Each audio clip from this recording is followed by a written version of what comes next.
Hey guys, tonight we're diving into the gooey, grimy, and gloriously underrated world of candle making in the old days. Before scented soy wax, before vanilla bean dreams, before anyone knew what non toxic meant. Imagine waking up not to the smell of fresh coffee or cinnamon toast, but to the aroma of aging sheep fat.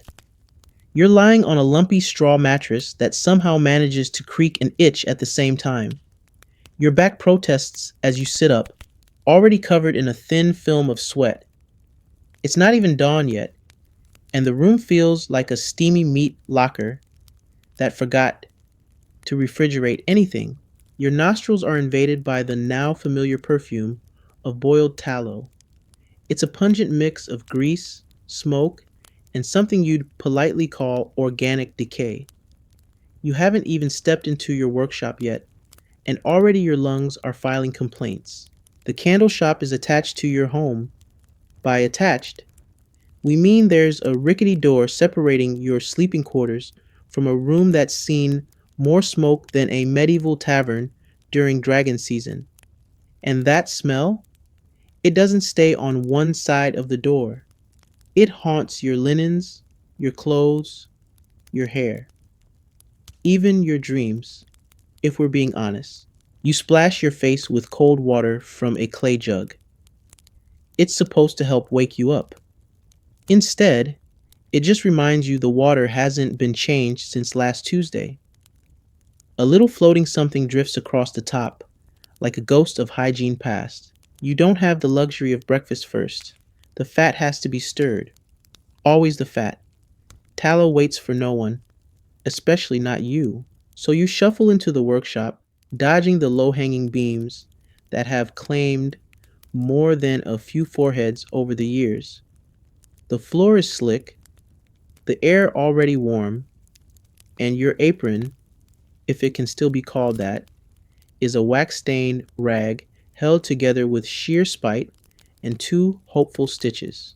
Tallow, if you're unfamiliar, is rendered animal fat, primarily sheep, cow, or pig. And while the process of making it involves boiling it down until it loses all trace of its original form, it absolutely never loses its scent. You could boil it for a decade and it would still smell like regret. You light a fire beneath the cauldron, a task which involves coaxing damp wood into pretending it's useful, and begin stirring. The fat, solid, and ghost white in the cold begins to melt into a greasy pool of off yellow horror. Bubbles rise and pop with wet, sullen sighs. It looks like soup made by a serial killer. This is your morning routine, every single day. And while you're elbow deep in what can only be described as meat fondue, let's pause for a little historical context. In medieval Europe, candle makers were part of a recognized and highly controlled trade. They were respected, in a way. After all, light was a luxury. If you could make light, you mattered.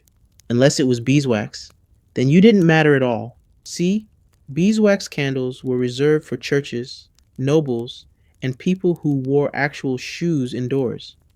Tallow was for the rest of us, and even then, not everyone could afford it. Most peasants just sat in the dark and hoped for moonlight, or a friendly neighbor. Or maybe their house wasn't worth robbing. You're not one of the rich ones. You don't dabble in beeswax. You've never even seen a beehive that didn't immediately try to kill you. You're a tallow candle maker, and you reek of it. Historians still argue whether candle makers held higher status than butchers or blacksmiths. Some say yes, light was divine after all. Others say no, because, well, the smell. Either way, you're not living like a royal. Your robe has more patches than fabric, and your breakfast, if you get to it, will likely involve bread so hard it could double as a doorstop.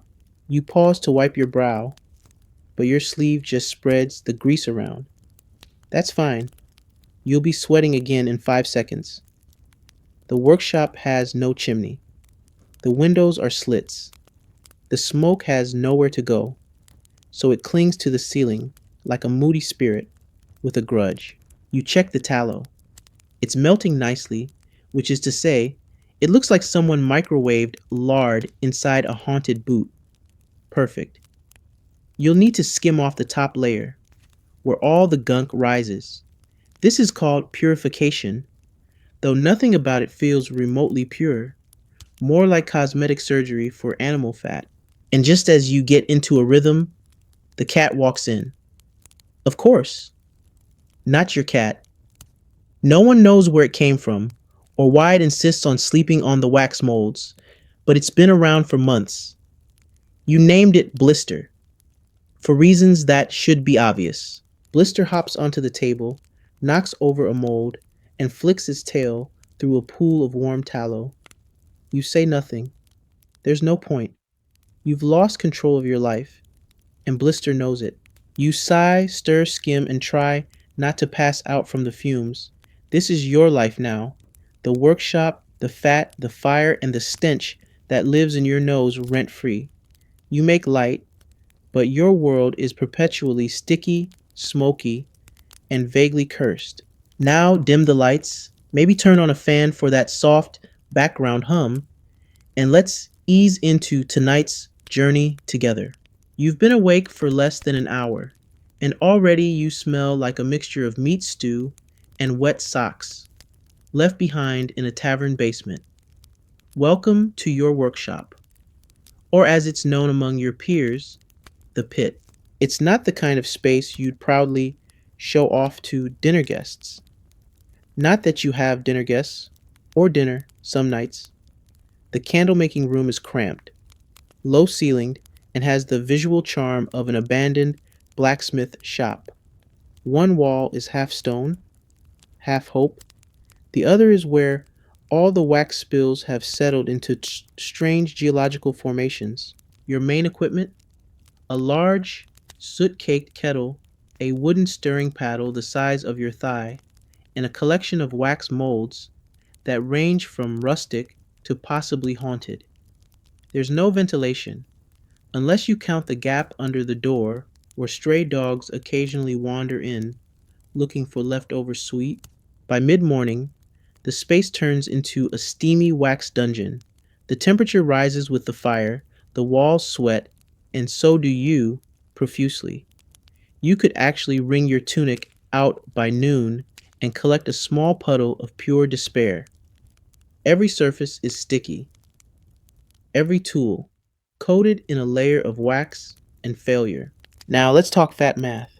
To make enough candles for even a modest order, you'll need several pounds of tallow. That means boiling down entire animal carcasses, or more precisely, the parts no one else wanted. Kidneys, tendons, eyeballs, whatever the butcher scraped off his slab and didn't sell to someone making questionable sausage. Tallow takes hours to render. You stir constantly to avoid cold pockets, which aren't as cozy as they sound.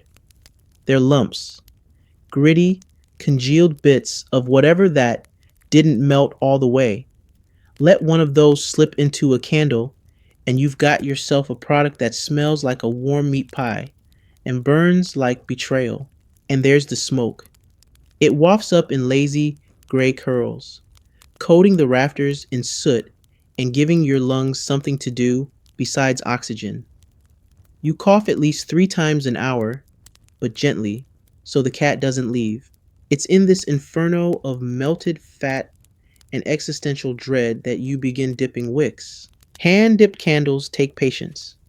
You start with a length of twisted hemp or flax, which you've probably spun yourself because, let's face it, outsourcing doesn't exist for the poor.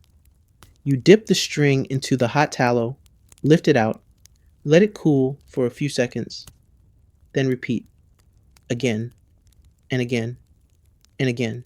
Do this 50 times, and you'll have something that looks like a candle. Maybe. But the tedium is the least of your worries. Let the wax cool too quickly, and it cracks. Dip too fast, and it's lopsided. Burn your fingers. Well, that's just part of the job. At this point, your fingertips are numb from past injuries, wax burns, and what might be early onset medieval arthritis. And let's not ignore the smell. Remember, tallow isn't scented, not intentionally. Its aroma is best described as hot barnyard. Some days it's a little more old bacon, other days it's wet wool in July. Either way, it sticks to your skin, your hair, and possibly your soul. Even fresh air feels greasy now. Historians still debate whether this part of the trade was considered tolerable or downright penance. Some argue it was an honest living. Others claim candle makers were so unpopular they were asked to live outside city limits. Either way, you're not winning any neighborhood popularity contests. The butcher crosses the street when he sees you. Kids run when you wave. Even the local priest offers you blessings a little too frequently. You pause for a sip of water from a chipped ceramic mug. The water tastes like it's trying to become soup. You swish, swallow, and pretend not to notice the hint of wax. It's probably from the cup. Probably. Behind you, a pile of half finished candles leans dangerously to one side. You call it inventory. The cat calls it a nap hazard. You glance out the narrow window. The sun is high, which means the townspeople are stirring. Soon someone will knock. Maybe a merchant who wants a dozen taper candles. Maybe a local widow needing altar lights. Or maybe, worst case, a nobleman's servant demanding beeswax for a festival. Good luck explaining, again, that you don't do beeswax. That's the fancy stuff. But let's be real for a second. You dream of beeswax. It burns cleaner, smells better, and doesn't turn your workspace into a fat sauna. It's golden, smooth, pliable, poetic, and impossibly expensive. Only monasteries and aristocrats get that privilege. The rest of the world gets you, sweat, soot, and a product that smells like boiled despair. You sigh, turn back to the kettle, and stir. The fat bubbles, your head swims, the air feels thick enough to chew. Still, you keep going, because no matter how unpleasant it is in here, it beats being outside, where the street vendors yell, the pigs roam free, and your last remaining pair of shoes got chewed on by something that may or may not have had mange. And because, despite it all, you do make something useful, something people need, you make light, even if it smells like stew. The cauldron has reached full bubble mode now, burping out the occasional greasy splash that narrowly misses your wrist. You've learned to flinch, just slightly, enough to avoid the scald, not enough to spill the entire day's work. This is called progress. With the tallow nearly ready, it's time to prepare the molds. Not the pretty silicone one's modern candle hobbyists order online. These are metal if you're lucky, clay if you're desperate, and sometimes just hollowed out horn or carved wood if you've been ghosted by your blacksmith friend again.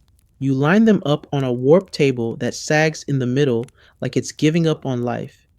Each mold gets greased with more fat, ironically, so the finished candle doesn't stick. Because nothing says rewarding craftsmanship like rubbing warm goo on the inside of a bowl that already smells like meat-flavored sadness. Then comes the pouring, the dangerous bit, the bit that separates the seasoned craftsman from the village idiot with dreams of starting a side hustle. You dip your ladle, carved from a gnarled branch and reinforced with what might be twine, and begin transferring the molten fat into the molds. Carefully, slowly, like pouring lava into your retirement plan.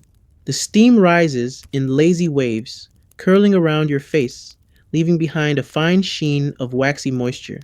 Your skin now smells like beef stew and desperation. And your fingers? They're already tacky. No matter how careful you are, tallow finds a way to stick. It's clingier than a jealous ex with access to parchment. This goes on for hours.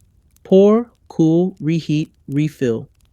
Occasionally, a mold splits, spilling hot fat across the bench and onto the floor. You swear softly, just enough to keep your dignity, not enough to anger the church, and mop it up with an old cloth that now weighs roughly the same as a small goat. You pause only to sip more suspicious water and brush off the cat, who's returned to test gravity on your finished candles. And then you remember what comes next. The wicks. Now, if you thought handling hot tallow was bad, wait till you get to the thrilling world of twine twisting. Wicks aren't just strings, they're specific.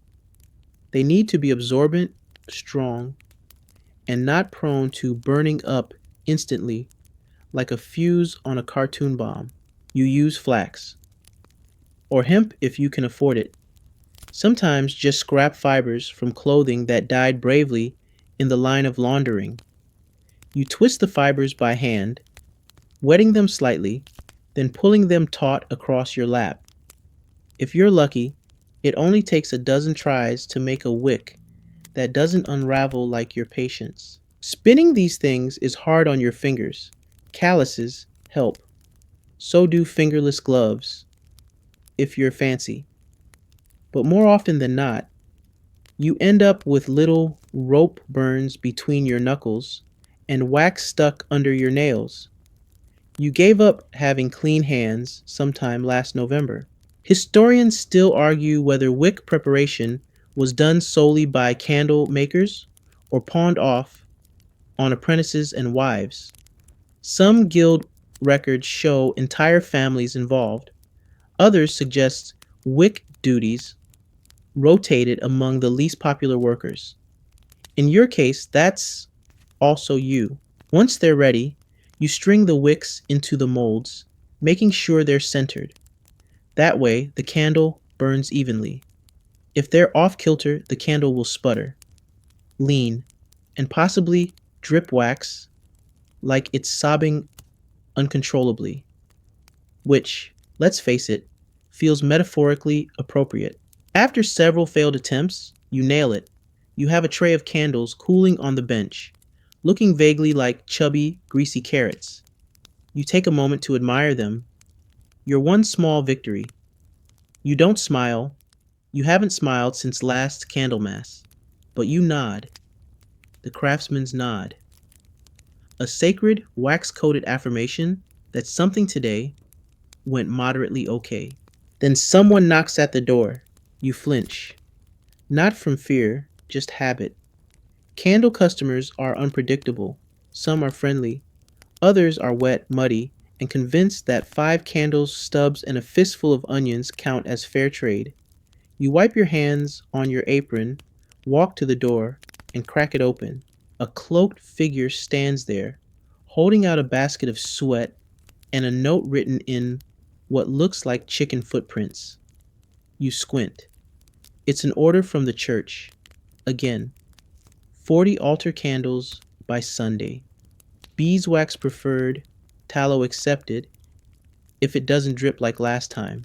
You nod, mutter something priestly like, "Of course, brother," and close the door before the cat escapes. Back to work. You stoke the fire, reheat the tallow, and realize you've run out of wick string. Fantastic. That means a visit to the spinner down the road, who never seems to be home, but always finds time to charge you extra for rush orders. You consider just braiding your own hair.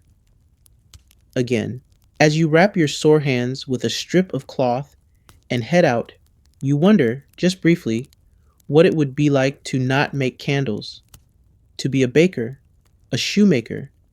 Even a gong farmer has less wax in their ears. But no, you are a candle maker, bringer of light, distributor of smell, champion of burnable hope. And so you walk out the door into the afternoon haze, reeking of tallow, armed with blistered palms, and ready to barter your dignity for 3 feet of string. You're halfway to the spinner's house when you step directly into a pile of something unidentifiable and damp. You pause, sigh, and mutter the sacred words of your trade. Of course I did. The path to the spinner's house is muddy, uneven, and aggressively uphill. It's the kind of walk that feels longer every time you take it, like the earth itself is trying to discourage you from chasing your dreams. If your dreams involve twine and a smell that clings to your teeth, your boots, such as they are, squelch with every step. They're made of hardened leather, once black, now a sort of tragic gray, and they've absorbed so much wax over the years they could probably burn for 6 hours if set on fire, which ironically is one of the few reliable features they have. You pass the town square where a few merchants are shouting about turnips and eel pies. One gives you a wide berth. Another, less subtle, just holds his nose and looks away. It's hard not to feel insulted, but then again, you can't exactly argue. You've become the human embodiment of what's that smell? The spinner's house is a crooked timber frame structure with ivy strangling one wall and a chicken that seems to believe it owns the front step. You knock. Once. Twice. The door creaks open and reveals the spinner herself, Elfrida, a woman whose eyebrows seem to be plotting something independently from her face. She squints at you like she's trying to remember whether she owes you money or the other way around. You again, she says. You nod politely. Just need more wick thread. Of course you do. I suppose you've already run out of credit. You smile the way a man does when he's about to barter pride for string. I've got 2 stubs of beeswax, a bit of suet, and a very good cat, Blister, who followed you without invitation, meows on cue. Elfrida eyes the cat, not interested. But the sweat I'll take. A few grumbles and mild insults. Later, the exchange is made. You walk back with a pouch of wick thread and one fewer reason to look forward to dinner, but at least you can finish the order now. Back in your workshop, the smell greets you like a moist handshake. You resume dipping candles, fingers sticky, forehead gleaming. Each dip is a meditation. Wax in, wax out. Let cool. Repeat. It's repetitive, soothing, borderline hypnotic. That is, until you remember what comes next. The tallow run. See, you don't just make candles. You also gather the raw materials. And unless you've inherited a lifetime supply of rendered fat from a particularly generous uncle, you have to make regular visits to the butcher, who is only slightly more cheerful than an open grave. You grab your bucket, wooden, cracked, but still mostly holding liquids, and head off once more. This time, down the alley behind the meat market, where all good smells go to die. The butcher, a man named Willem, with forearms the size of your hopes and dreams, greets you with a nod and a dripping ladle of sludge. Today's batch is pig, he says, slopping gelatinous gloop into your bucket. Mostly kidneys. Lovely, you reply as sincerely as possible. They smell ambitious. You carry the bucket back carefully. The sloshing is ominous, and the lid barely fits. Every step is a high-stakes gamble in balance and dignity. At one point, a child asks if you're bringing stew to the poorhouse. You simply nod. It's easier than explaining. Once inside, you strain the fat through a cloth that was white, once long ago. The solids go to the compost pile, or what you pretend is a compost pile, and the liquid joins the cauldron of destiny. Soon, it'll be more candles, more orders, more of this. Historians still argue whether candle makers did their own rendering or hired others to handle the worst of it. Some claim that larger operations had dedicated melters. Others insist it was all one wretched, unified process. Either way, you know this. You're the one standing over a pot of half melted pig parts right now. As the fire crackles and the waxy soup starts to simmer, you take a step back. Not for reflection, but because your boots are starting to steam. You lean against the workbench. Candle stubs, molds, wax clippings. It's a mess. A familiar one. Like an artist's studio, if the artist specialized in olfactory crimes. You look at your hands, red knuckles, bits of wax in every crease, a burn on your thumb from yesterday that's already peeling in a deeply unflattering way.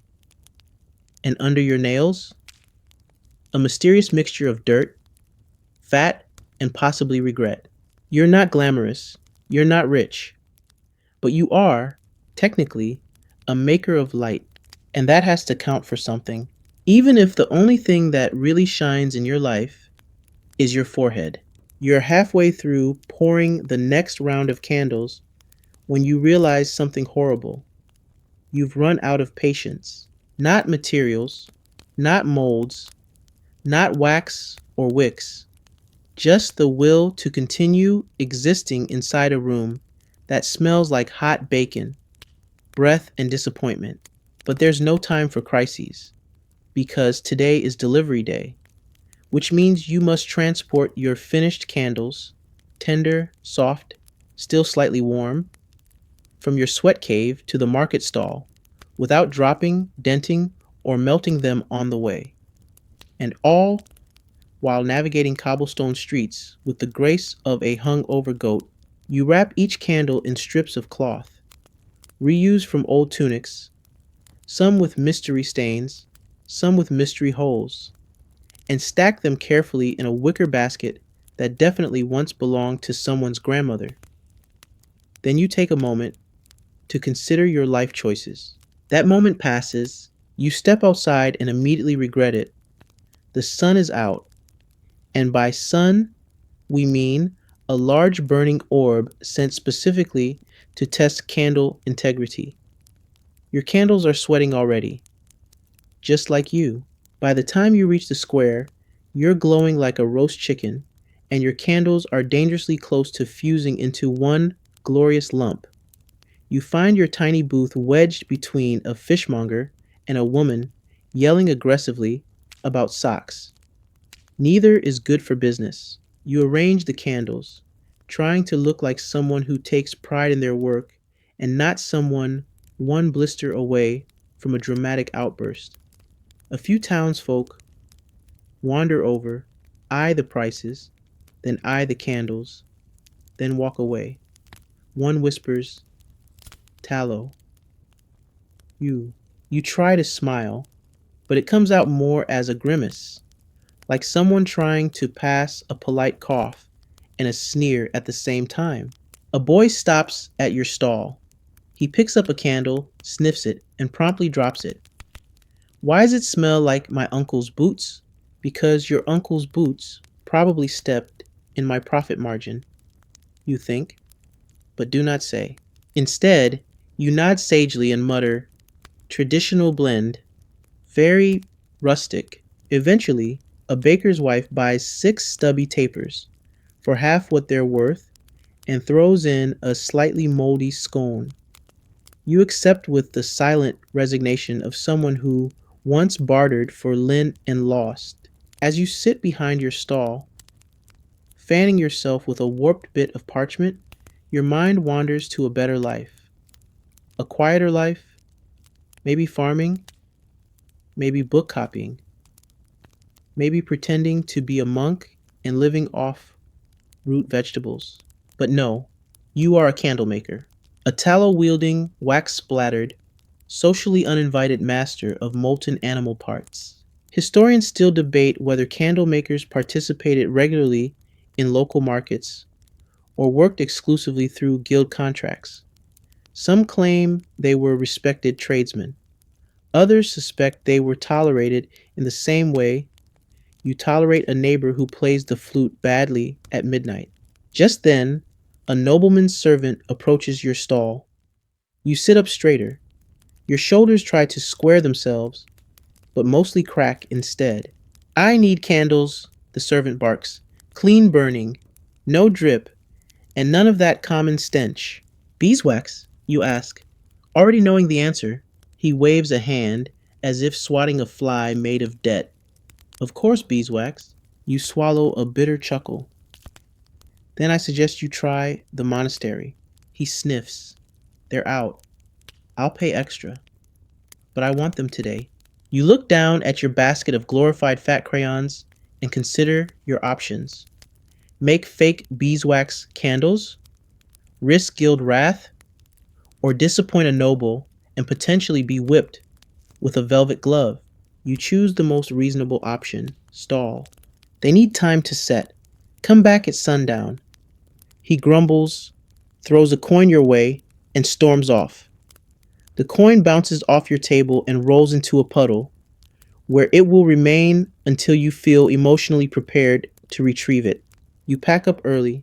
The sun is high, your candles are limp, and the fishmonger has begun to sing, loudly, off key, about eels. On the walk home, you stop at the well. Not to drink. Oh no, that water's got stories. But to splash your face and wonder whether your ancestors had dreams. Probably not. Probably just wicks and wondering when life would start being slightly less flammable. Back in your workshop, you strip off your outer layer and sit in your usual spot.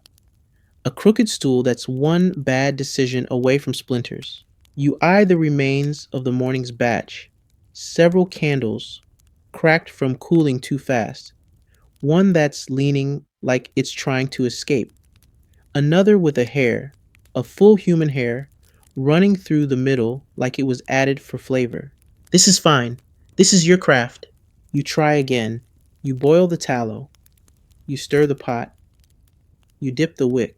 Because no matter how unglamorous, how sweaty, how pungent the day gets, people still need light.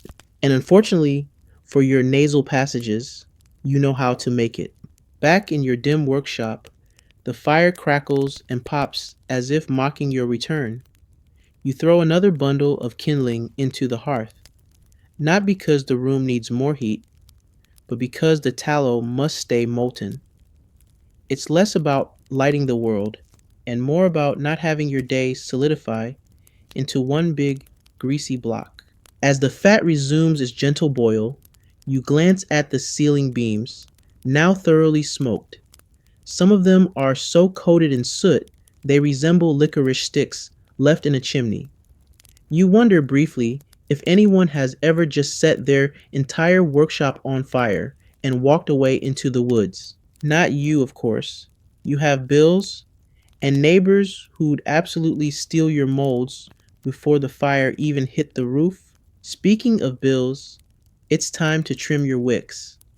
Again, you pull down a bundle of half-finished candles, each one stiff and proud, like slightly moist soldiers reporting for duty.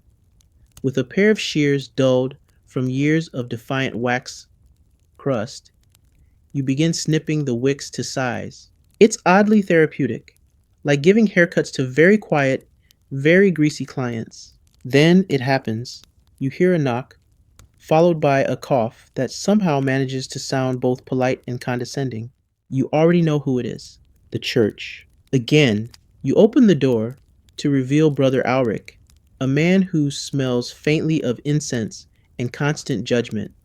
He's holding a scroll and frowning, like he's just smelled what you do for a living, which in fairness, he has. We require 20 altar candles for tomorrow's vespers, he says. You nod, already calculating your remaining fat supply and the number of hours you can stay conscious before your organs file a complaint. They must be uniform, he adds, as though that's ever not the case.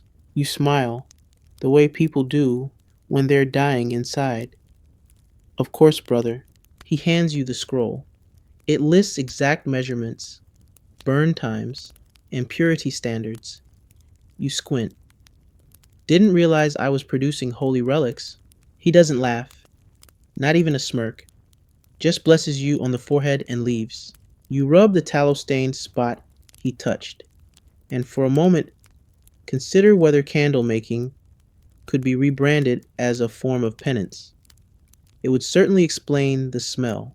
You go back inside and stare at your workspace. It's time for another round of rendering, and this batch is particularly ripe. You unwrap the butcher's gift from earlier, a sludgy mass of glistening, unidentifiable parts. It's got the consistency of pudding and the scent of old secrets. You plop it into the cauldron. It hisses. The cat leaves. As it melts, you recall one of the weirder facts you learned as an apprentice. Some cultures once made candles out of fish, actual fish. Dried eulachon, lit at the tail, burned for hours. You almost envy that level of innovation and the fact that at least the fish probably smelled better. Historians still argue whether these fish fat candles predated tallow ones in some regions. Some say yes, especially near rivers. Others argue tallow was always king because cows, unlike fish, can't squirm away when you're trying to harvest their inner fat reserves. Either way, you're stuck with beef, and you stir like a cauldron witch, hoping to summon something better than fire hazards and headaches. The hours pass in a blur of dripping wax and mental bargaining. You promise yourself a reward if you finish the order. Maybe an extra slice of bread. Maybe 5 minutes of sitting without holding anything hot or gooey. Maybe just a moment of stillness, where the air doesn't taste like boiled livestock. When the candles are finally poured, set, trimmed, and scraped, you lay them out to cool. They're not pretty, but they're passable. Uniform, enough to fool a monk by candlelight. And that's really the only standard that matters tonight. You let out a breath and sit back. And then you hear it, a soft, sickening squelch. You freeze. Blister has knocked over the drying tray. Candles roll across the floor like limp asparagus. One lands directly in the cooling tallow. Another breaks in two, revealing the slightly off-center wick you thought no one would notice. A third one somehow ends up in the water bucket. You do not scream.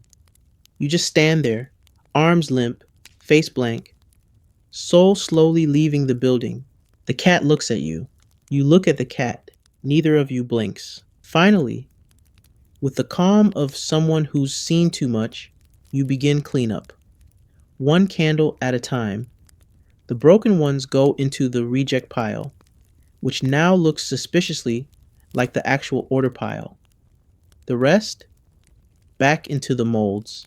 The only upside to this disaster, more dipping means more time to think. And maybe, just maybe, a chance to fix that wonky wick. You finish the redo batch just as the sun dips below the rooftops.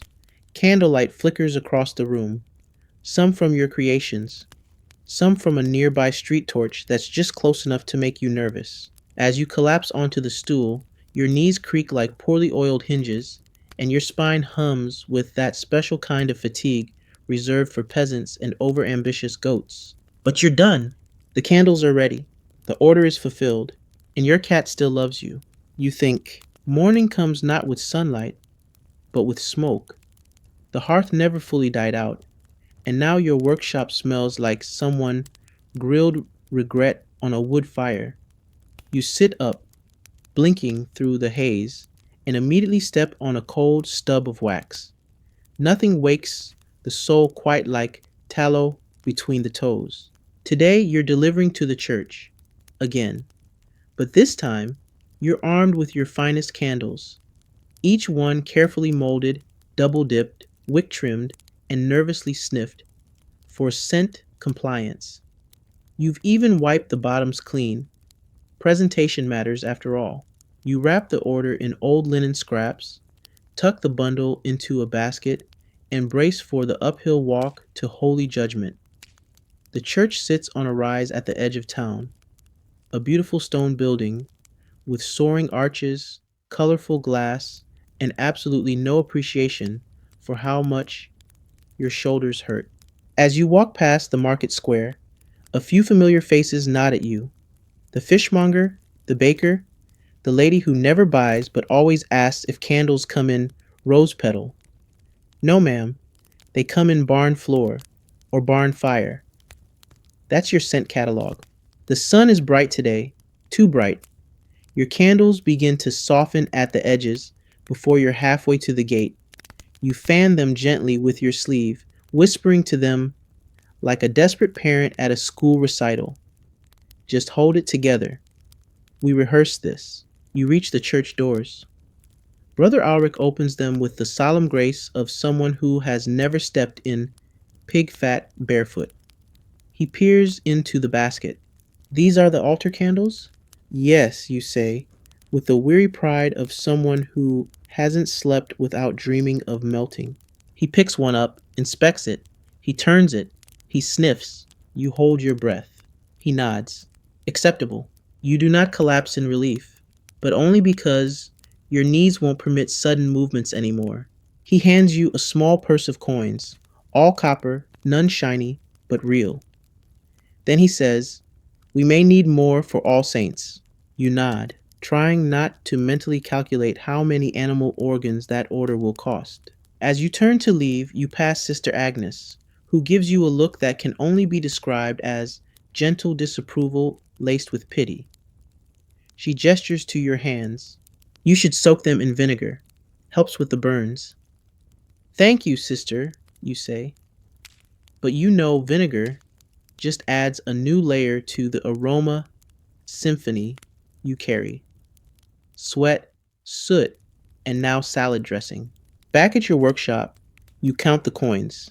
It's enough for more wick, some firewood, and maybe, a second-hand turnip. You allow yourself a rare moment of contentment. Then the door creaks. It's Edgar, the town's wax merchant. Edgar is the kind of man who looks like he was sculpted entirely from leftover ear candles. He's got a nose like a hawk and a soul like a ledger. He walks in without asking, glances around, and immediately comments on the smell. "I've got a shipment of beeswax. You interested?" You blink. "Beeswax?" He nods. "Fresh from the monks. Over-ordered. I can offer a deal." Your heart skips a beat. You imagine candles that burn cleanly, candles that don't droop like sad breadsticks, candles that smell like nothing. You also imagine your coin purse, which is roughly the weight of a single potato and twice as disappointing. "How much?" He names a price that makes your left eye twitch. You counter with an offer so low even you feel embarrassed. He snorts, says, "I'll be back next week," and leaves with the breezy contempt of a man who doesn't have to boil kidneys for a living. You stare at the door. Historians still argue whether beeswax was truly reserved for elites or simply priced that way to keep tallow makers in line. Some records suggest peasants used small amounts for personal rituals. Others claim even touching beeswax without permission could get you fined by the guild or cursed by rumor. Either way, you return to your pot because tallow doesn't wait, and neither do your next 3 customers, who, as it turns out, only want tallow candles because beeswax gives me dreams. You nod sagely. Of course it does. As you begin another round of rendering, you reflect on your place in the candle world. You're not a monk, not a noble, not even a true guild master. You're just you, scraping wax off the floor, pouring fat into misshapen molds, and quietly muttering blessings that sound suspiciously like complaints. Blister curls up beside the fire. The room fills with heat, then smoke, then light. It's going to be another long day. But you've got wick tallow, and a truly unsettling tolerance for steam burns. Let there be light. The sun has barely begun to rise the next morning when you're already elbow deep in wax and wondering why your fingers smell like stew that lost a bar fight. There's no sleeping in when you're a candle maker, especially when you're the only candle maker within 3 villages and your closest competition mysteriously fell into his own vat of tallow last harvest. Today's task is deceptively simple. Refill your stock of common tapers, not altar grade, not beeswax, you wish, just the good old stubby workhorses of medieval lighting used for reading, praying, tripping over the dog in the middle of the night, and maybe scaring rats out of the pantry. You know the recipe by heart: tallow, patience, string, and the complete abandonment of your sense of smell. You reheat yesterday's batch of fat. It's solidified overnight into a pale, lumpy mass that resembles undercooked oatmeal and has the texture of damp soap. As the fire warms the cauldron, it slowly returns to its familiar molten state, bubbling like it holds secrets no one asked to hear. You begin the dipping process once more. Dip, lift, cool, repeat. Dip, lift, cool, repeat. Over and over, until your arms ache and your eyes glaze over. Sometimes you zone out so hard that you forget which candle you were on and end up with a few that are just slightly more enthusiastic than the others. Historians still argue whether these workaday tapers were made to exact specifications or if candle makers, like you, just eyeballed it and hoped no one noticed. Guild records suggest uniformity was expected, but rural records and your back pain strongly imply otherwise. The smell is worse today. You're not sure if it's the weather, your sinuses, or the fact that one of the butcher's deliveries included a bit of something you suspect used to blink. Whatever it is, your entire workshop smells like a festival of moist regret. You try to distract yourself by humming a cheerful tune. It doesn't help.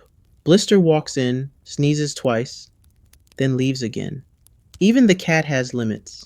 As the candles build layer by layer, you consider marketing.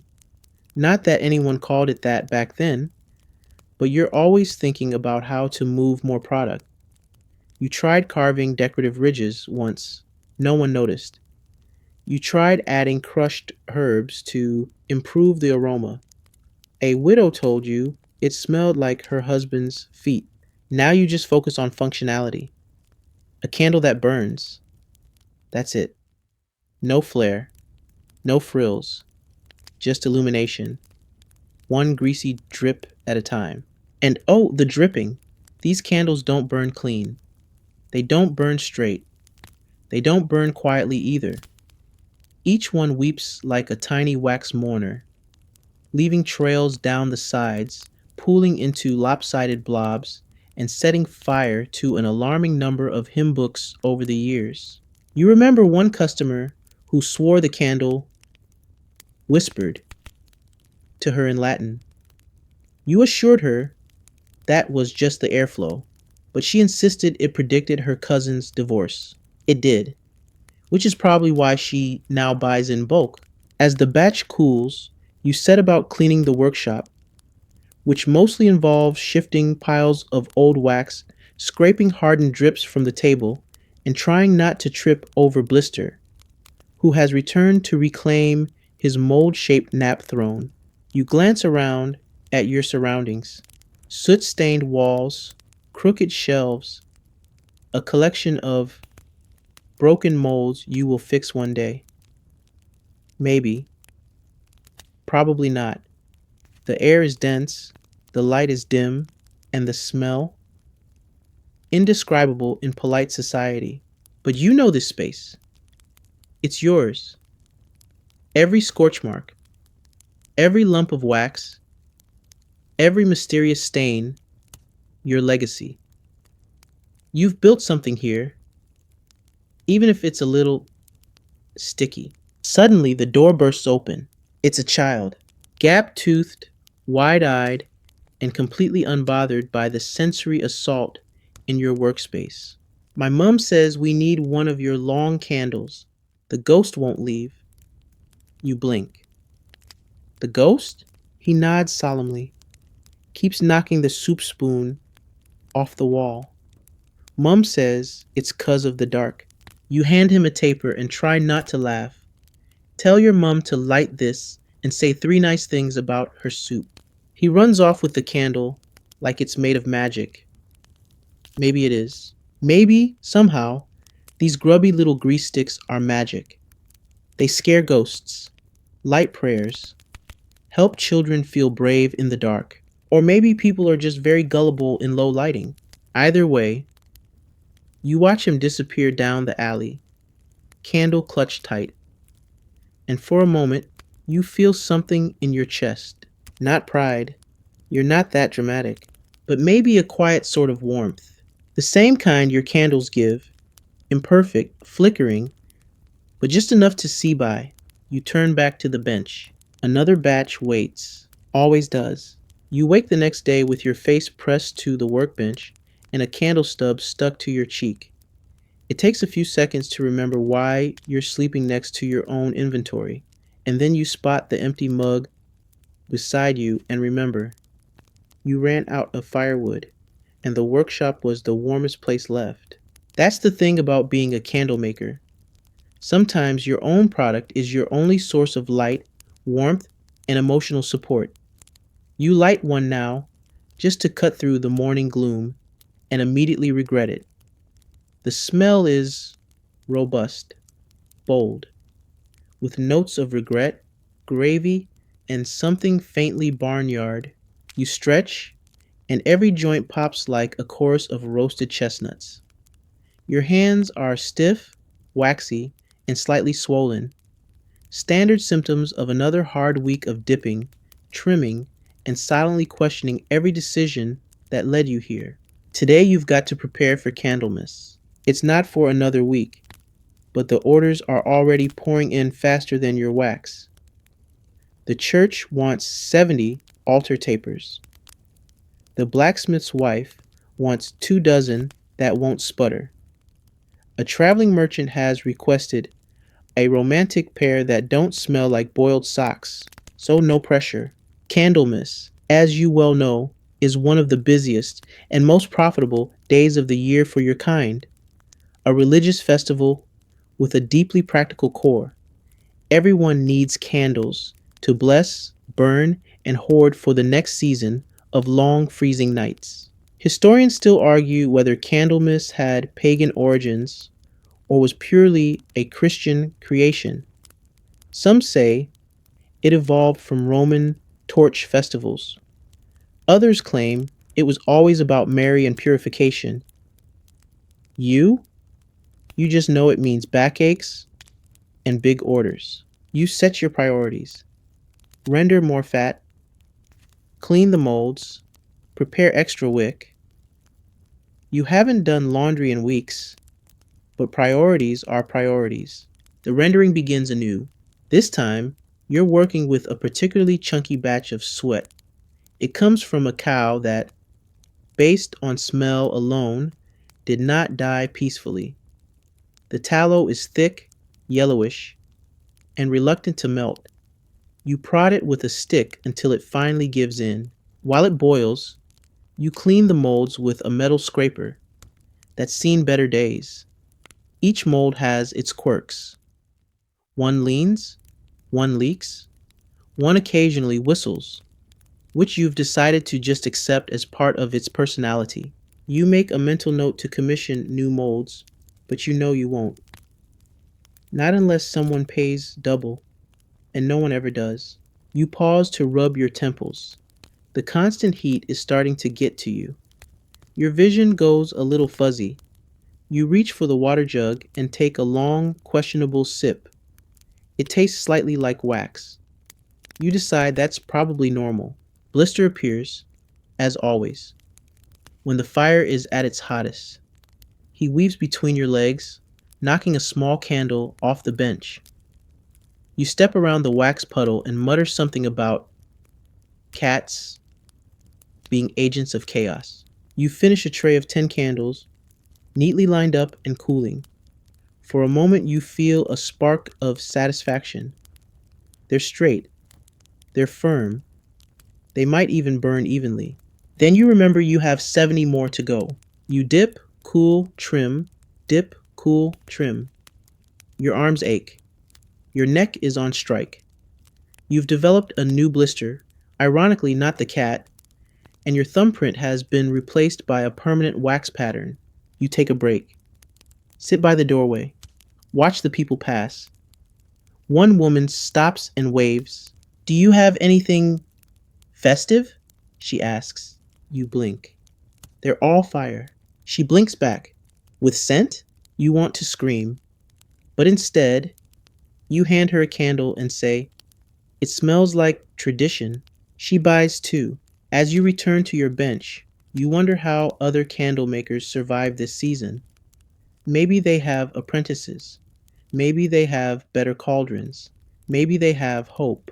You once heard of a candle maker in the city who worked with imported beeswax, sold perfumed tapers, and never touched tallow. He had clean fingernails and a storefront with windows. You hate him. Still, your hands know what to do. Muscle memory takes over. Dip, lift, rotate. You lose yourself in the rhythm, in the steam, in the strangely soothing repetition of creation. And as the candles stack up, row after row of lumpy light, you start to feel something strange. Pride. Yes, they're imperfect. Yes, they smell like lunch at a monastery barn, but they work. They serve. They shine. You made them. You make light, not just for yourself, but for widows, priests, bakers, and little boys haunted by ghosts with bad table manners. And that counts for something. You dip the last wick of the day, arms heavy, sweat dripping, heart oddly full. Candlemas is coming, and you'll be ready. You're jolted awake by the unmistakable sound of wax hitting the floor. Again. Turns out the bench wasn't level. Again. By the time you scramble upright and relight your work candle, 3 of the freshly cooled tapers have rolled themselves onto the floor and merged into what can only be described as a wax-based accident of geometry. You squint at the mess. It now resembles a sad goose, or maybe a boot. Either way, it's unsellable, but you're too tired to care. You roll your shoulders, groan like an old door, and shuffle to the fire. Today is wick prep day. That might sound gentle, peaceful even, like you're going to sip tea and braid twine while a lute plays softly in the background. You wish. In truth, it means hours of soaking, twisting, stretching, drying, and cursing. Wicks need just the right tension, not too slack, not too tight. They need to burn slowly and evenly, and they absolutely mustn't unravel halfway through a prayer unless you enjoy being accused of witchcraft. You fetch your sack of flax fiber. It's coarse, itchy, and smells faintly of damp barn loft.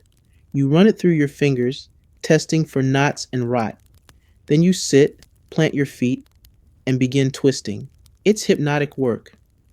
The flax squeaks faintly as it coils into cord. Your palms grow red. Your fingers stiffen. But the rhythm carries you. Pull, twist, loop. Pull, twist, loop. You hum to yourself. Something simple. Something tuneless. Blister watches, one paw tucked neatly under his belly, like he's judging your tension, consistency.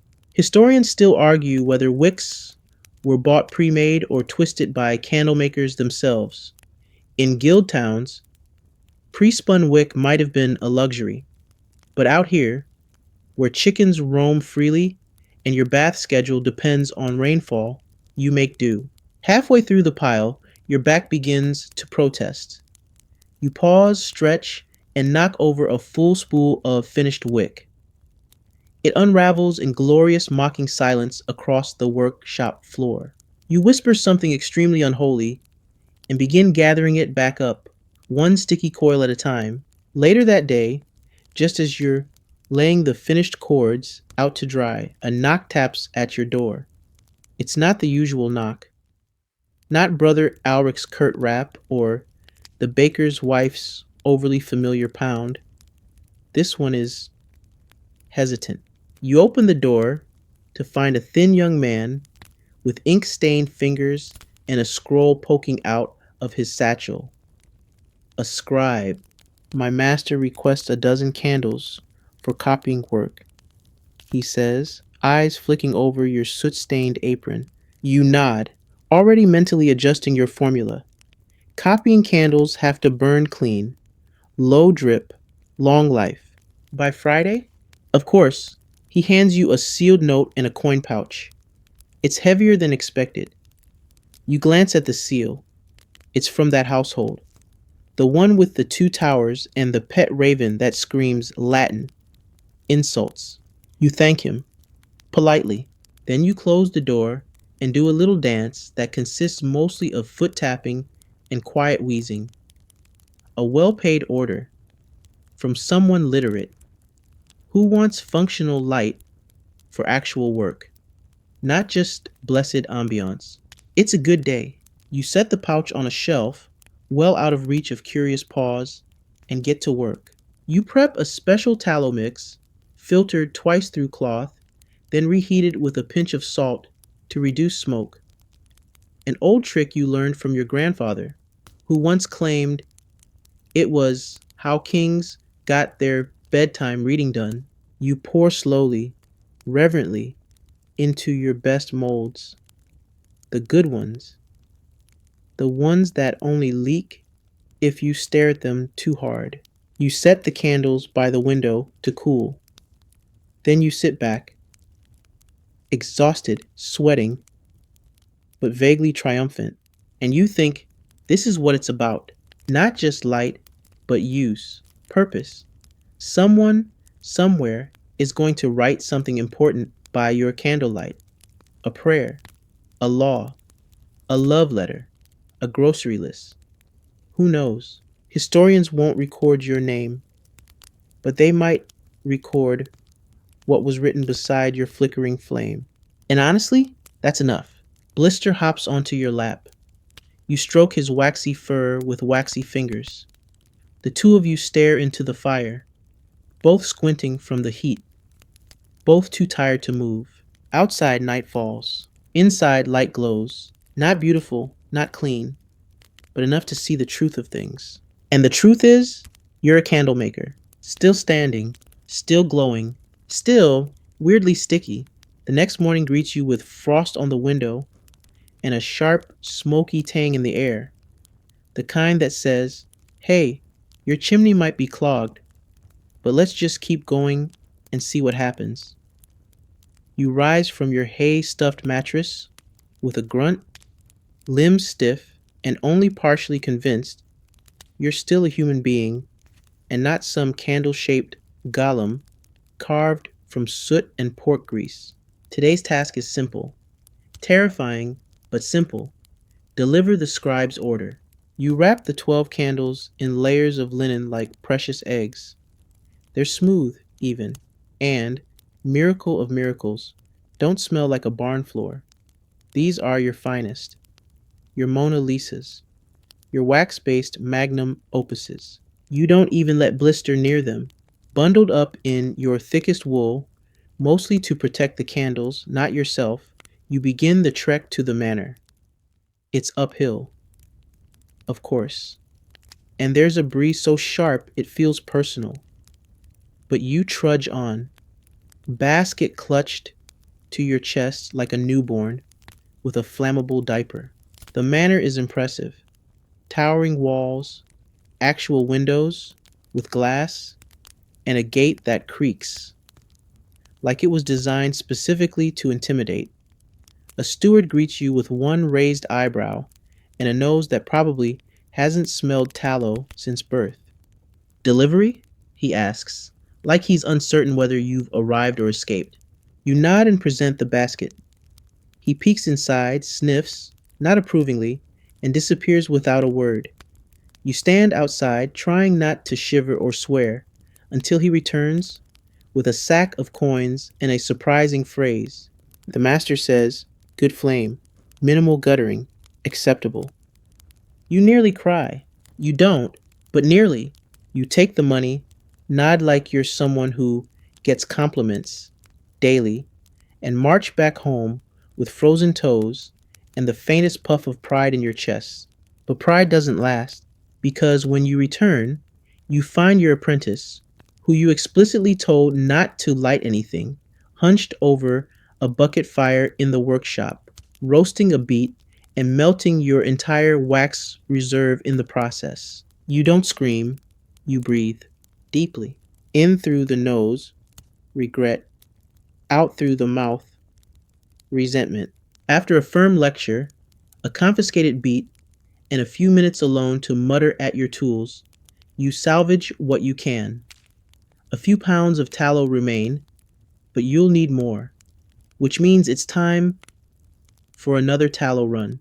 You grab your bucket and your worst cloak, the one already stained with the smell of ambition and failure, and head for the butcher. It's worse than usual. The alley behind the shop is half frozen slush, and Willem the butcher seems to have embraced a new policy. We leave it outside now. A wooden barrel of fat scraps sits uncovered in the snow, steaming faintly like a sick stew. You jab the mass with a stick. It jiggles. You whisper, "I deserve better," but scoop it into your bucket anyway. As you lug it back, trying not to slip on the cobblestones, you recall one of the strangest things you ever heard in the guild house: that some candle makers used human fat. You always thought it was just a grim joke, something apprentices whispered in the dark to scare each other. But then, one winter, during a famine, a shipment of tallow arrived that smelled off. Historians still argue about it, of course. Some say it was a myth born of paranoia. Others claim there were isolated incidents, particularly during sieges, when supply chains broke and ethics melted faster than fat. You try not to think about it. Back in the workshop, you strain the new batch. It's pig this time, with a hint of something unidentifiable. You light some dried herbs to mask the scent, but they only make things worse. Now it smells like burnt bacon at a medieval spa. As you stir the pot, the fire cracks, and a drop of wax lands on your arm. It burns, but you barely flinch anymore. Your skin has built up a sort of understanding with pain. It files complaints, but you ignore them. You dip a test candle. It comes out perfect. For a second, just a second, you feel invincible. Then, your apprentice drops a ladle into the pot, splashing hot tallow onto the wall, the floor, and your boot. You hiss like a kettle and limp to the corner, where Blister watches with the smugness only a cat can manage. You sit. You breathe. You remind yourself, this is your craft, your curse, your calling. You make light, one blistered hand at a time. And honestly, it could be worse. You could be the one writing by candlelight, instead of the one burning at both ends to make it. It's evening again. The sky is gray, the light is dull, and everything smells like hot wax and consequences.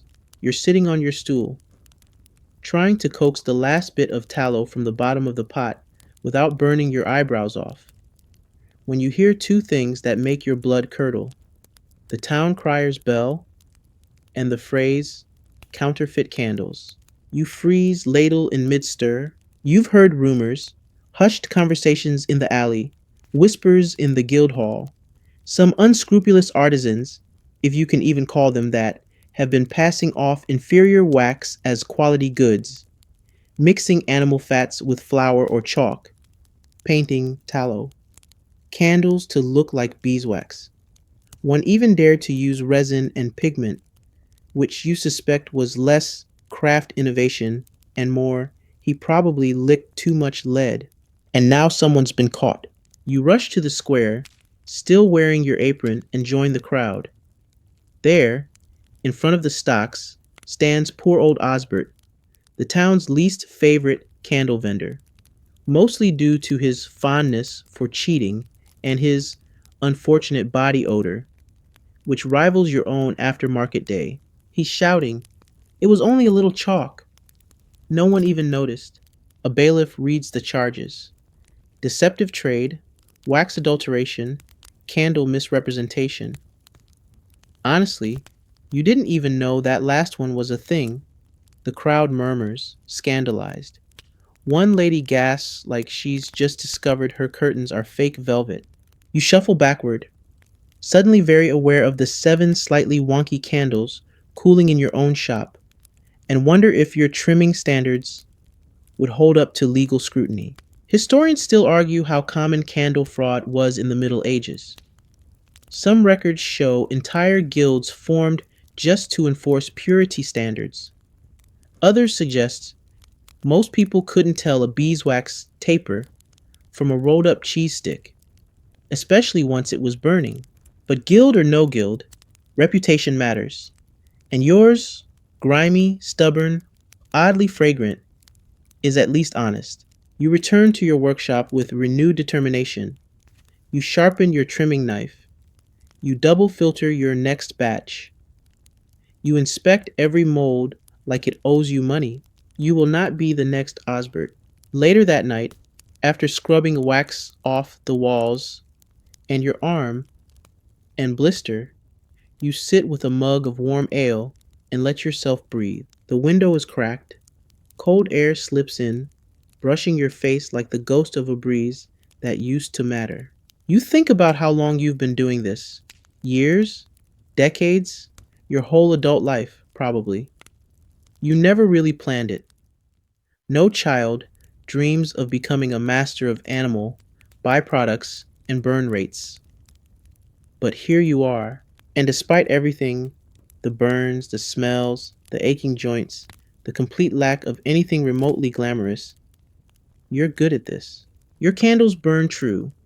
They last longer than most. You know how to twist a wick so it curls just enough to feed itself without smoking. You can sniff a batch of sweet and guess the season the animal was slaughtered in. That's a skill, right? You chuckle to yourself. Blister blinks slowly. He's unimpressed. The next morning, you decide to test your stock. You light 3 tapers, one of each size, and watch them burn. The flames dance, steady and warm. The wax melts in tidy pools. No dripping, no sputtering. Just that soft, golden glow that makes everything feel slightly better than it really is. You sit in the glow and imagine the people who will use these. The widow with her mending, the cobbler who stitches shoes by firelight, the priest reciting his midnight prayers, the child who believes shadows only stay away if the candle stays lit. And then you imagine something else. Your candle, years from now, found in a drawer of an old house, still usable, still good, lit during a storm when the firewoods run out, its flame pushing back the dark just enough for someone to breathe again. That's worth something, more than coin, more than guild recognition. You pour a fresh batch, you whistle while you work, you probably smell awful, but your candles, they burn clean. The next delivery comes wrapped in mystery, and by mystery, you mean the message was smudged, rain-streaked, and smelled vaguely of fish. You unfold the scrap of parchment with greasy fingers and squint at the barely legible scrawl. Need 20 black tapers. For morning. No scent. Tonight. No name. No signature. Just a wax seal you don't recognize. Dark red, cracked, and pressed with what looks like a crow's foot or possibly just a smudged thumb. You tilt your head. Blister tilts his too. You both silently agree. This smells like trouble. Not just literally, which it does. It was folded inside a herring, but metaphorically. Still, orders are orders. You grab your black pigment, oak gall mixed with soot and boiled down until it resembles the world's saddest jam, and start heating the tallow. The scent that fills the room is intense, like someone set fire to a leather boot and tried to cover it with incense. Historically speaking, black candles were rare. Mourning was often marked by fabric and flowers, not wax, but some regions, wealthy ones, ordered special candles for funerals. Gilded holders, dyed tapers, light to match their grief. Historians still debate whether this practice was symbolic or simply stylish. Either way, you suspect whoever sent the message is less interested in symbolism and more concerned with immediacy, and possibly hiding a body. You work fast. The pigment makes the wax grittier, and the wicks struggle to draw cleanly. You adjust, retwist, and double dip. Your hands are soon coated in black sludge, your apron smudged like you've been in a fistfight with a chimney. You look like morning itself. As the candles cool, you feel the room shift. It's quieter, heavier. Maybe it's the pigment, maybe it's the mood, maybe it's just a Tuesday. You pack the order carefully, tying each taper with a thin black thread. You don't know who's receiving them, but you know how grief smells. You've been to enough low-born funerals to recognize it. Damp wool, unsaid words, and one lone candle burning too fast. Evening falls as you set off to deliver. The air is thick. The streets feel emptier than usual. You pass shuttered windows and hurrying figures, all avoiding eye contact, like they know something's coming and would rather not be a part of it. The address leads you to the edge of town, an old mill house, long abandoned until someone decided the roof was optional. You knock once, twice.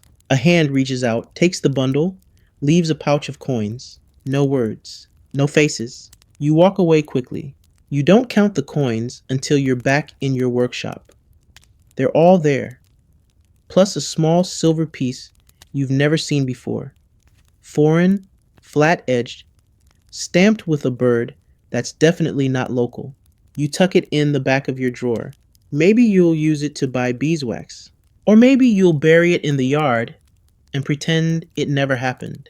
You light a candle, one of the rejects from the batch. It flickers high. The flame dances strangely, like it's trying to tell you something. You shake your head. You're overtired. You've been inhaling too much oak gall. Still, you watch it. It's beautiful, in a way. Dark on the outside, bright on the inside. You wonder who they were. The one being mourned, the one who sent the message. You'll never know. But your candles were there, lighting the way. In the quiet, in the grief, in the strange silence between what's gone and what remains. You dip another batch. Something lighter this time. Maybe ivory. Maybe rose tallow, if you can find it. You need to remember that not every order is wrapped in mystery. Some are for weddings, or birthdays, or just someone tired of tripping over chamber pots in the dark. You work late into the night. The heat is stifling, but the flame keeps you company. Blister curls beside you, one paw over his face, and you think, not for the first time, that this job may be miserable, greasy, underappreciated, and deeply unglamorous, but it's yours. And no one else makes candles quite like you. You wake to bird song and smoke, a delightful combination if you're into contrasts. The birds are chirping enthusiastically outside your soot-stained window, oblivious to the fact that inside something is burning, not disastrously, just in that you forgot a wick on the hearth overnight kind of way. You scramble to stomp it out with the sleeve of your tunic and discover, to your horror, that the flame has fused itself to a leftover candle stub and a small patch of wool. It smells like ambition gone sour. Eventually, the fire dies, and you're left with a fresh scorch mark and a new patch of singed beard. You sigh. Nothing like a gentle, third-degree reminder of your career path to start the day. Today's project is a restock of your emergency kits. You didn't invent the concept, of course, but you're proud of your version. Little bundles of stubby candles wrapped in oiled cloth, designed for travelers, shepherds, and that one paranoid tanner who swears the forest is haunted. He buys two every month. No questions asked. You call them night rolls. It makes them sound fancy. They're not. They're what happens when your long tapers snap in half or cool at an angle that makes them burn like a terrified squid. But instead of tossing them, you shave them down, wrap them tightly, and pretend it was always meant to be this way. You line them up by the window to dry. They look like fat little sausages. One leans dangerously to the left. Another has a wick that loops like a drunken eyebrow. Perfect. Historians still argue whether emergency candles were a standardized product or just a clever way to repurpose rejects.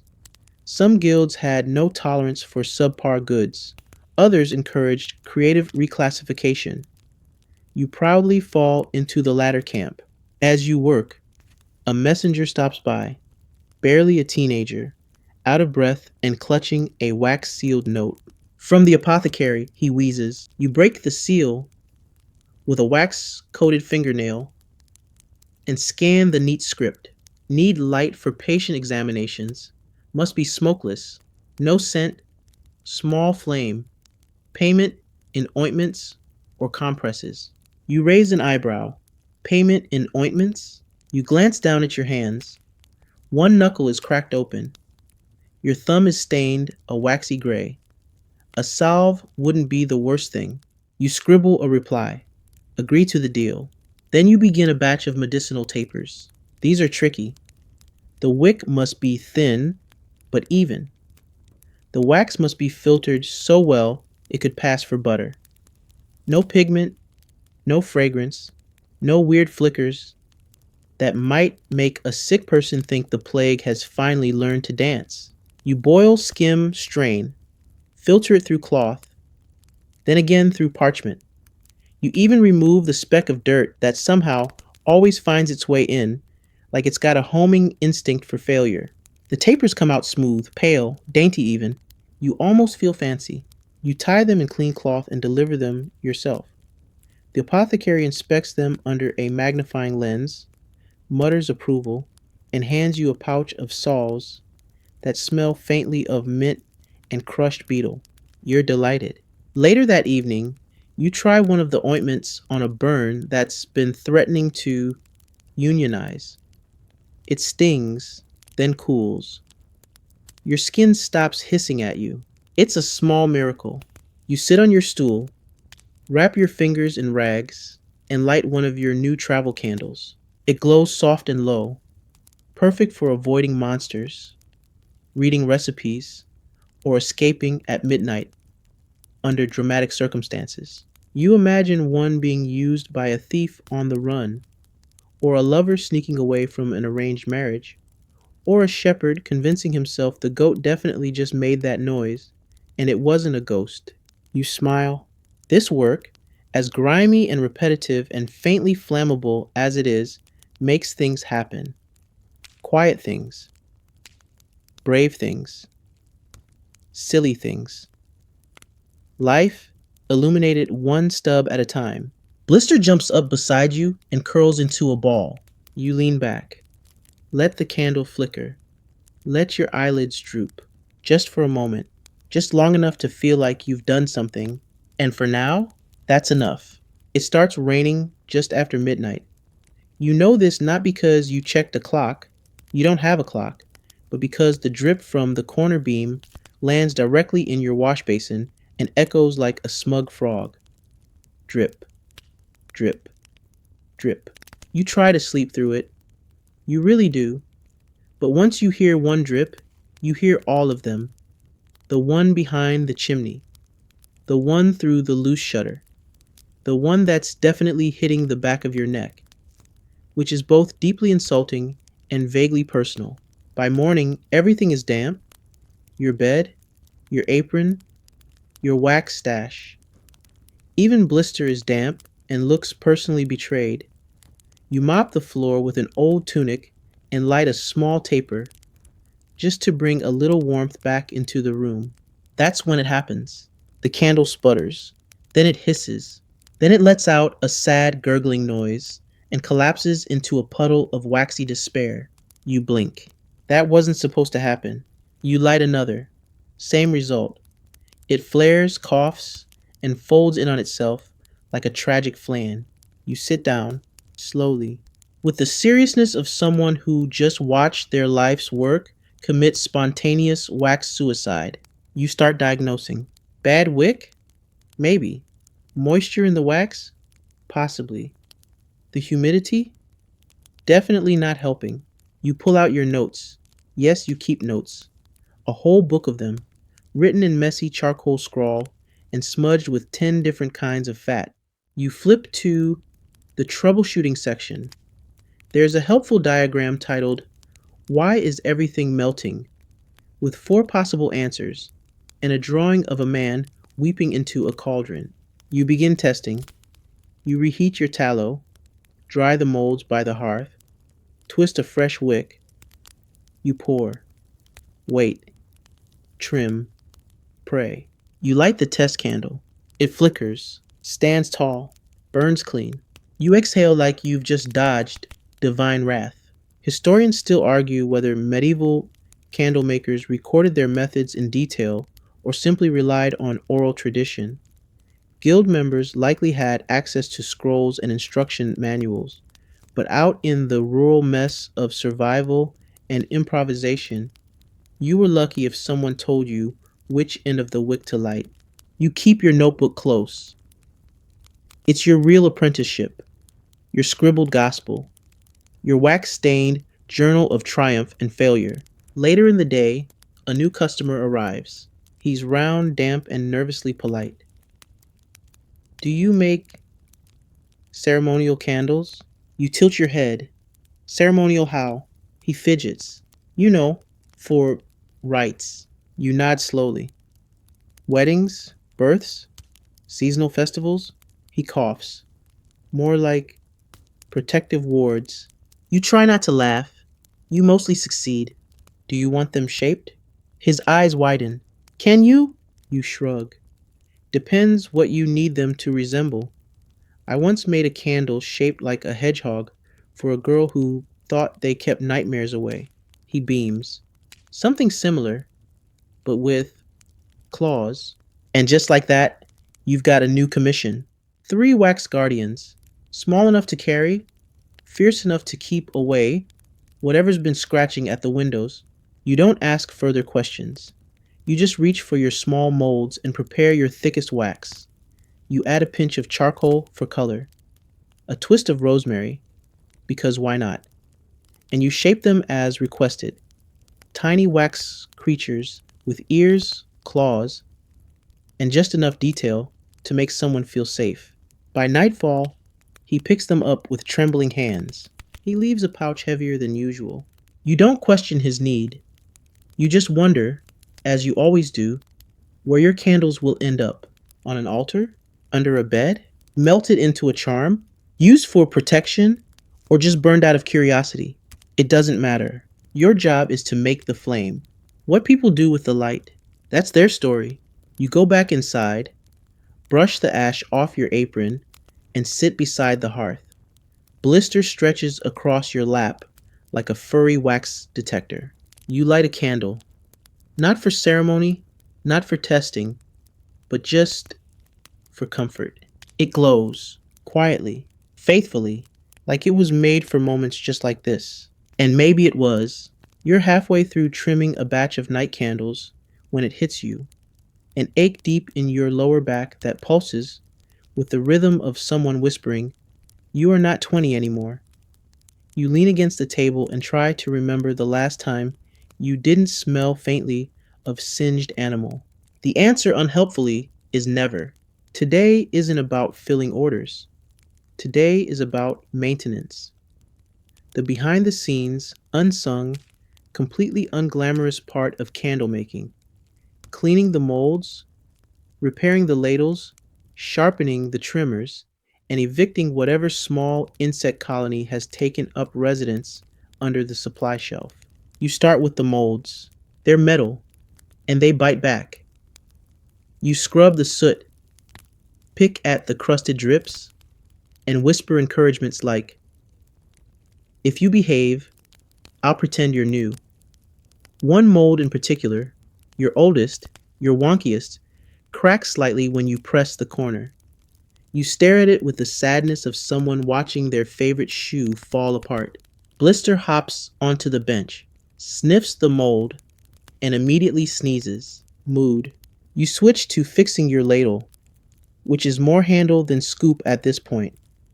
It's warped from heat, bent from accidents, and covered in a patina you suspect might be sentient.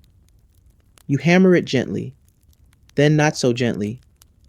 Eventually, it resembles a ladle again, or at least a functional bowl with dreams of mobility. Historians still argue whether candle making tools were standardized or entirely improvised. Some guild records include diagrams and dimensions. Others imply candle makers used whatever they had on hand: spoons, horns, broken shoes. You once knew a man who poured wax into snail shells for ambiance. He was creative, also heavily fined. Once the tools are decent, not great, never great, you turn to your wick spools. You'd forgotten how many half-used ones you had. Some are tangled, others gnawed, thank you blister, and a few are so stiff they could double as bootlaces. You untangle them patiently, knot them into bundles, and whisper dark threats if they try to fray again. Then comes the shelves. You pull everything out: jars of pigment, bundles of dried herbs, bits of beeswax you've been saving for someday. And at the very back, a small box, covered in dust, unlabeled. You open it. Inside is a candle, short, lopsided, wickless, and utterly useless. You made it years ago, your first. You remember the excitement, the pride, the immediate realization that it smelled like despair and goat breath. But you kept it as a reminder. You smile, just a little, and put it back in the box, back on the shelf, right where it belongs. Later that afternoon, a knock rattles your door. It's the miller's son, red-cheeked and sheepish. "Mum says you've got candles that keep away mice?" You raise an eyebrow. "Do I?" He shrugs. "She said the last one you gave her burned so bright, the mice just ran off." You pause, then nod. "Ah, yes, the anti-rodent series. Very experimental." He holds out a coin. You hand him one of your brightest tapers. You're not entirely sure it repels mice, but it does burn hot enough to scare most living things, including, sometimes, you. As he runs off, you add mouse defense to your mental catalog of accidental product features. The day ends with everything, not perfect, but better. The tools are clean. The shelves are sorted. You even found your missing trimming shears. They were in your shoe, naturally. You light a candle to celebrate. Then you light another, just because. The room glows. It smells like wax and rosemary and dust. It smells like home. You settle in for the night, blister curled beside your leg, paws twitching in a dream chase. You pull a blanket over your lap and let the candlelight flicker against the walls. It dances gently, like it knows it's not just lighting a room. It's holding space for rest, for reflection, for the quiet dignity of someone who makes things that burn away and does it anyway. There's a fair in town today. You know, because the air smells like roasted onions, trampled hay, and poor financial decisions. From your little workshop window, you can hear the clamor of people bartering, shouting, laughing, losing at dice games they swear they almost won. You used to hate fair days. Too loud, too many people, but now you've come to tolerate them, even enjoy them from a distance, with a locked door. But you can't stay inside, because fairs mean traitors. Traitors mean opportunity. And opportunity, unlike tallow, doesn't last long before it turns rancid. You pack a small crate of wares: 6 beeswax candles, your good ones, 3 colored tapers, 2 carved votives, and a handful of oddly shaped rejects. You label as uniquely rustic. Marketing. You carry the crate through the muddied streets, weaving around carts, children, and one extremely angry goose that appears to have declared war on the cobbler's apprentice. At the edge of the square, you spot your usual patch of ground between the potter and the woman who sells wooden spoons shaped like mythical beasts. You nod at each other like veterans on the same battlefield. You lay out your candles with quiet pride. Soon, the crowd begins to trickle past. Some glance, some sniff. One tries to eat a colored taper. You redirect him to the cheese stall. A woman with an elaborate hat asks if the red candles are for love spells. You shrug. They burn. Sometimes that's enough. A young man buys 3 votives for his wedding, convinced they'll set the mood. You don't correct him. You do throw in a small sachet of herbs, just to be safe. By midday, your stock is half gone. Your pouch is full of coins, dried fruit, a carved button, and somehow a small fish. You're not sure who traded it to you, but you suspect the goose. Historians still argue over how central fairs were to a craftsman's survival. Some claim rural artisans relied heavily on these events for income. Others believe fairs were more social spectacle than sales floor. From your experience, both. You sell, you watch, you remember. You remember the girl who bought a single candle and came back months later just to say it helped her read through the night. You remember the priest who accused you of sorcery because his tapers lasted longer than a sermon. He later apologized, barely. And you remember the boy who lit one of your night rolls during a storm and swore it kept the thunder away. You never asked how, you just smiled. As the sun begins to dip, casting gold across the fairground, you pack up the remaining candles. A few cracked ones, a leaning votive, and a particularly stubby taper that looks like it gave up halfway through puberty. You start the walk home. Along the way, a girl stops you. She's maybe 10, barefoot, nose covered in soot. Do you have one that smells like bread? You blink. No. She nods, like she expected that answer, and runs off. You make a note to try mixing yeast and salt into your next experiment. Not because it will work, but because someone asked. Back home, you light one of your beeswax candles and let the sweet, warm smell fill the workshop. It's different from tallow, cleaner, softer. It smells like what rich people imagine peasant life feels like. You sit by the window and watch as the fair slowly folds in on itself. Tents lower, fires sputter, laughter fades into the hush of evening. Your hands are sore, your back aches, your pockets smell like onion and ambition, but you feel good, not just because you made sales, but because today you shared light with strangers, with fools, with lovers, with skeptics. And that's something. You reach into your crate and light the crooked candle, the one no one wanted. It burns lopsided, it flickers, it glows, and just like that, you fall asleep beside it, snoring gently into a pile of wax shavings. You wake in the middle of the night with a start, not because of a noise, though blisters twitching, in his sleep like he's fighting spectral rats, but because of the flicker, that candle, the crooked one, it's dancing, not like normal flame dancing, not the occasional sway or lean in a draft. This one bends, wobbles, and then pulses like it's thinking. You sit upright, heart thudding, and squint at it. It sputters once, twice, and then burns steady. Weird. You chalk it up to a knot in the wick, rub your eyes, and decide it's time to stop sleeping next to active flames. Again, morning comes gray and cold, and with it, your least favorite visitor, the tax collector. He doesn't knock. He appears like mold, thin, tidy, and absolutely immune to the smell of your shop. Candle levy, he says, holding out his palm as though you might just plop a candle into it like a ripe apple. You sigh, because it's that time again.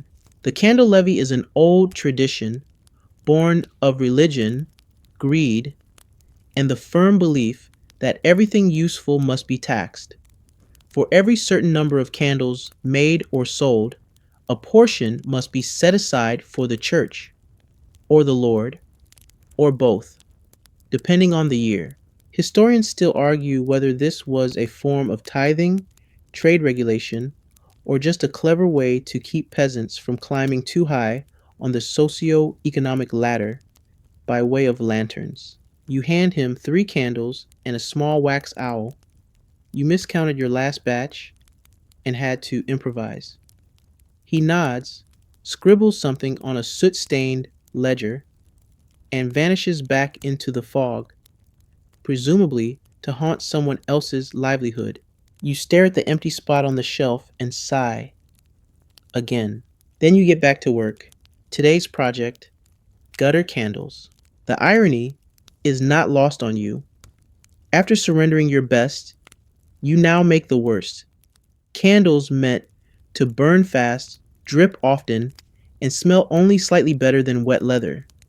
These are for outhouses, alleyways, and tight-lipped barmaids who use them in windows to signal who's welcome and who definitely is not. You don't enjoy making them, but they sell, and when the town's night guards need to light a row of doorways, or a gambler wants to check his dice without tipping off the barkeep, they come to you because your gutter candles do one thing well. They fail predictably. You heat the wax, pour quickly, use wicks that are just a little too thick. The result? A candle that burns hot, flickers dramatically, and makes a mess. Art, in its own way.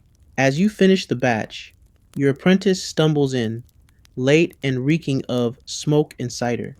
He mumbles something about a village festival and tries to sit on a bucket, which collapses under him. You say nothing, just hand him a scraper and point to the wax-covered bench. He groans. You smile. Later, while trimming the gutter batch, you remember the old superstition that if a candle gutters during a wedding, the marriage will fail. If it gutters at a birth, the child will be unlucky. And if it gutters in a window, someone's lying. No pressure. You consider adding a burns slightly ominously warning to each candle, but decide instead to sell them in bundles labeled use responsibly or don't. That afternoon, the town priest stops by. He doesn't knock either, just slides into the workshop like a particularly judgmental ghost. He looks around, sniffs once. You've been fulfilling your candle tithe? You nod. He grunts. I need votives. 15, blessed, for the saints' feast. They must burn clean. No flicker and no smell. You resist the urge to point out that he smells like dust and boiled onions. Instead, you nod again. You begin the batch after he leaves, hand steady, face blank. These candles have to be perfect. Not because you believe the saint will be offended, but because the priest will absolutely be. You filter the wax 4 times. Triple dip each wick. Pray to the gods of combustion and hope the one with a sharp left tilt doesn't tip during Mass. When the candles are done, you deliver them in a linen wrapped bundle. The priest inspects them with all the enthusiasm of a man examining cheese for signs of betrayal. Then grudgingly he nods. You'll be blessed, probably. High praise. You walk home, exhausted, soot streaked, and somehow slightly less confident in your eternal destiny than when you left. You light one of your personal candles. It gutters slightly. You watch the flame. Think about saints and taxes, and the strange weight people give to melted fat and twisted string, and then you blow it out. Sometimes the darkness is quieter, and after a day like this, quiet wins. You're sitting in the shop, elbows on the table, watching a candle burn, like it owes you money. When you feel it again, that ache, not the sharp, immediate one that comes from stepping on a spilled wick nail or touching the wrong end of a ladle, but the deep, creaky ache that hums through your bones like a slow, sad violin. You're tired. Not the kind of tired that sleep fixes. The kind of tired that builds over years, through smoke and wax and expectations, and settles into your joints like a renter who's not planning to move out. You stare into the flame. It wavers. And you wonder, just for a moment, what life would have been like if you'd picked a different trade. Something less melty. You think about oil lamps. Oh, oil lamps. Elegant, quiet, minimal soot. You remember seeing one once, brought by a trader from the east. It glowed like magic. The flame sat calm and serene, like it had manners, not like your candles, which often behave like drunk squirrels with commitment issues. You asked the trader how much it cost. He laughed. You did not. Historians still debate whether oil lamps were truly superior or simply a symbol of wealth. In urban centers, yes, they were popular, especially where olive oil flowed like gossip. But for the everyday folk, too dear, too breakable, too foreign. So here you are, still with your tallow, still with your string, still with your rusted tools, and that one mold that leaks wax like it's emotionally unavailable. You try to imagine retirement. What does that even look like for a candle maker? You don't exactly have a pension, or savings, or knees that work reliably. You could teach, maybe, pass on your secrets to some bright eyed apprentice who hasn't yet realized this job will reduce them to a wax covered goblin by age 35. Or maybe you just stop. One day, you just wake up and don't light the fire. Don't stir the pot. Don't reach for the wick. You'll sit by the window, drink something warm, and let someone else make the light. It's a ridiculous thought. You snort to yourself, then promptly cough because your lungs are still coated in whatever you boiled yesterday. But still, the idea lingers. And then, as if summoned by your moment of dreamy rebellion, a knock hits the door. You sigh, because of course. You open it to find a young woman, cheeks flushed from the cold, clutching a cloth bundle like it's priceless. She looks up. You're the candle maker? You resist the urge to say, what gave it away? The wax in my eyebrows. Instead, you nod. My grandmother passed, she says quietly. She always bought your candles. She said they smelled like honesty. You blink. Oh, you say. She opens the bundle. Inside, a small empty holder. Old, dented, familiar. She lit one every evening, she says. Wouldn't eat supper without it. You run a hand over your face. Hiding a lot of things. What do you need? Just one more, she says. For the night we remember her. You don't hesitate. You go to your stash. Pick the softest wax, the cleanest wick. You melt it slowly, stir it gently, and pour it into a mold that never leaks. Your oldest one. The one your grandfather used. The one that still, somehow, works better than all the others. You hand her the candle wrapped in linen. She doesn't cry. You don't either. But something softens in the room. When she leaves, the silence feels full, not heavy, not empty, just full. You sit for a while, fingers resting on the table, the ghost of the flame still flickering in your mind. Maybe you won't retire. Not yet. Maybe there are still a few more lights to make. Another morning, another scrape of the fire, another whisper of wax and smoke clinging to your sleeves like a second skin. You don't even notice it anymore.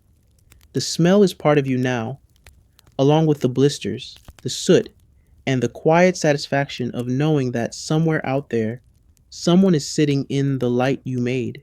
You shuffle to the hearth. Your joints crack like dry kindling. Blister stretches and yawns beside you, utterly unbothered by the existential weight of artisan labor. Must be nice. Today is slow. Not the lazy kind of slow, but the final day of market week kind. No new orders, no knocking customers. Just a quiet shop, a cooling workshop, and the soft hiss of wax heating in the corner. You decide to do something bold. You make a candle for yourself, not a test taper, not a leftover stub, not a reject salvaged from a mold that cracked. A real candle, meant for no one else. You use beeswax. You've been saving it. Just enough for one fat, beautiful pillar. You grind lavender into a fine powder and sprinkle it into the mix. Not for scent, just for color. Just for you. You pour slowly, you smile, and you realize something. This is the first time in years you've made something without a deadline attached. While it cools, you tidy the shop. You dust off your ledger. You pet Blister more than he agrees is acceptable. You even hang up the old sign that fell last winter.